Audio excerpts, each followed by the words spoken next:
આજરોજ વડોદરા મહાનગરપાલિકા national sport day Gujarat સરકાર શ્રીના રમતગમત યુવા અને સાંસ્કૃતિક પ્રવૃત્તિ વિભાગ ગાંધીનગર વડોદરા મહાનગરપાલિકા સંયુક્ત ઉપક્રમે નેશનલ સ્પોર્ટ્સ ડે અંતર્ગત સન્ડે ઓન સાયકલ રેલી યોજવામાં આવી હતી.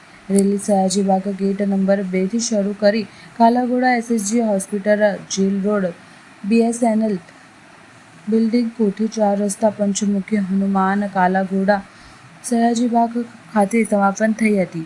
સાયકલ રેલીમાં વડોદરા મહાનગરપાલિકાના મ્યુનિસિપલ કમિશનર અરવિંદ મહેશ બાબુ અને ચેરમેન ડૉક્ટર શીતલ મિશ્ર તથા સાયકલિંગ રેસર યોગેશ સોની તથા સાંસ્કૃતિક કાર્યક્રમના અધ્યક્ષ વર્ષાબેન વ્યાસ તથા કાઉન્સિલરો અને અધિકારીઓ આજે હાજર રહ્યા હતા. નેશનલ સ્પોર્ટ્સ ડેના સેલિબ્રેશનના ત્રીજી દિવસ છે. જે રીતનું માંજલપુર સ્પોર્ટ્સ કોમ્પ્લેક્સમાં 29ના દિવસ અમે એથ્લેટિક કોમ્પિટિશન્સની આયોજન કરવામાં આવી હતી. ગઈકાલે સ્પોર્ટ્સની પોલીસ વિભાગ દ્વારા પણ સ્પોર્ટ્સની આયોજન કરવામાં આવ્યું હતું, જેમાં ટગ ઓફ વોર અને એથ્લેટિક્સ અને હોકીનું પણ સ્પર્ધા કરવામાં આવી હતી. આજે ત્રીજી દિવસ છે. અમે સાયક્લોથોનની કાર્યક્રમ કરી રહ્યા છે.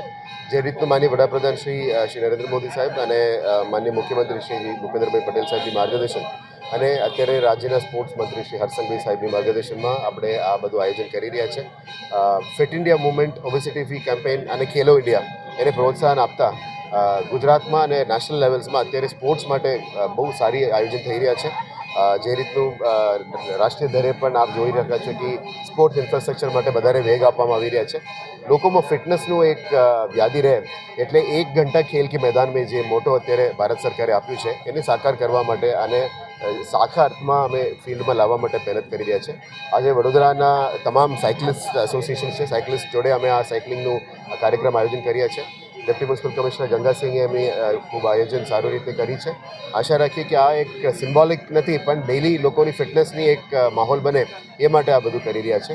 એટલે અમે વડોદરાની જનતાને પણ અપીલ કરીએ છીએ કે દરરોજ તમે તમારા ઓફિસ જતા હોય, અદરવાઇઝ કામમાં લાગતા હોય, 1 કલાક તમારા પોતાના શરીર માટે, ફિઝિકલ ફિટનેસ માટે, જેથી કરીને આખો દિવસ તમારું મેન્ટલ ફિટનેસ પણ જાળવી રહે એ માટે આ કાર્યક્રમ કરવો જોઈએ.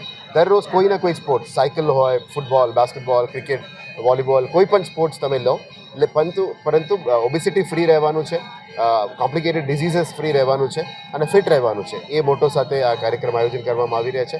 આ કાર્યક્રમને સફળ બનાવીને અમે તમામ આજે એક રોડ સેફટીનું પણ એક મેસેજ અમે આપવા માંગીએ છીએ. સાયકલિસ્ટ માટે પણ એક સેફટી બનવું જોઈએ.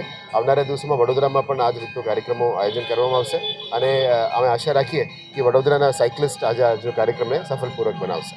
માનનીય વડાપ્રધાન શ્રી નરેન્દ્ર મોદીના માર્ગદર્શન હેઠળ ડિસેમ્બર 2024થી ફિટ ઇન્ડિયા મુવમેન્ટની શરૂઆત કરવામાં આવી. હમણાં જ 29 ઓગસ્ટે નેશનલ સ્પોર્ટ્સ ડેની આપણે સૌ ઉજવણી કરી છે. નેશનલ સ્પોર્ટ્સ ડે અંતર્ગત 3 દિવસના અલગ અલગ સ્પોર્ટિંગ ઇવેન્ટ કરવામાં આવ્યા છે. આજે 31 ઓગસ્ટે સન્ડેનો દિવસ છે. સન્ડે ઓન સાયકલના કન્સેપ્ટના આધારે fit Gujarat, obesity free Gujarat એટલે લોકો ફિટ રહે એ માટે આજે વડોદરા કોર્પોરેશન દ્વારા સાયકલિંગ ઇવેન્ટનું આયોજન કરવામાં આવ્યું છે. કાલાઘોડાથી ઇવેન્ટ કમાડીબાગથી ચાલુ થઈ રહી છે. ઘણા બધા સાયકલિસ્ટો આજે આ ઇવેન્ટમાં જોડાવાના છે. ખાસ કરીને કાઉન્સિલર હોય, સાયકલિસ્ટ હોય, NCCના કેડેટ હોય, ડૉક્ટર હોય, વકીલ હોય, ચાર્ટર્ડ એકાઉન્ટન્ટ હોય, બધા પોતાની હેલ્થ માટે જાગૃત થઈ અને આ ફિટ ઇન્ડિયા મુવમેન્ટને જન આંદોલનમાં પરિવર્તિત કરવા માટે સરકાર કટિબદ્ધ છે. અને સાયકલિંગ એક એવી સ્પોર્ટ્સ છે કે જે સસ્ટેનેબલ છે, ઇન્ક્લુઝિવ છે, બહુ પૈસાની જરૂર નથી, ઇકો ફ્રેન્ડલી છે અને માણસની કાર્ડિયોવાસ્ક્યુલર હેલ્થ, મેન્ટલ હેલ્થની સાથે સાથે એ યંગ જનરેશનમાં ઓબેસિટી પ્રિવેલન્ટ છે એને પણ કંટ્રોલ કરવાનું કામ કરે છે. આવો આપણે સૌ ભેગા થઈ અને આ જે માનનીય મોદી સાહેબનું જે સપનું છે કે ભારત વધુ સશક્ત બને, ભારત વધુ સ્ટ્રોંગ બને, ભારત વધુ હેલ્ધી બને અને દુનિયાનો સૌથી યંગેસ્ટ કન્ટ્રી જો હેલ્ધી હોય તો વિકસિત રાષ્ટ્ર 2047 સુધી બનાવવાનું આપણું જે સપનું છે આપણે સાકાર કરી શકીશું. તમામ યંગ જનરેશન કે પોતે ફિટ રહે, મેન્ટલી ફિટ રહે, ઇકો ફ્રેન્ડલી રીતે કે કોઈ જાતનું પ્રદૂષણ ના ફેલાય અને કાર્બન ક્રેડિટ પણ મળતી રહે એટલે એપ ડાઉનલોડ કરી અને આપણે સૌ કેટલું સાયકલિંગ કરીએ છીએ, કેટલું ડિસ્ટન્સ સાયકલિંગ કર્યું, હાર્ટબીટ કેટલું છે, બ્લડ પ્રેશર કેટલું છે, આ તમામ વસ્તુઓ આપણે અલગ અલગ એપોથી રેકોર્ડ કરી શકીએ છીએ. ફિટનેસને એક જીવન મંત્ર બનાવીએ જેથી કરીને આપણી પ્રોડક્ટિવિટીમાં વધારો થાય, પર કેપિટા ઇન્કમમાં વધારો થાય અને ક્રાઇમ રેટમાં પણ ઘટાડો થાય અને ભારત એક વિકસિત રાષ્ટ્ર બને. તમામ લોકોને નેશનલ સ્પોર્ટ્સ ડેની ખૂબ ખૂબ શુભકામનાઓ અને આજની સાયકલ ઇવેન્ટમાં ભાગ લેનારા તમામ સાયકલિસ્ટને હૃદયથી આભાર વ્યક્ત કરું છું અને આ આંદોલન ચેપી બને, જન આંદોલનમાં પરિવર્તિત થાય એવી આશા વ્યક્ત કરું છું.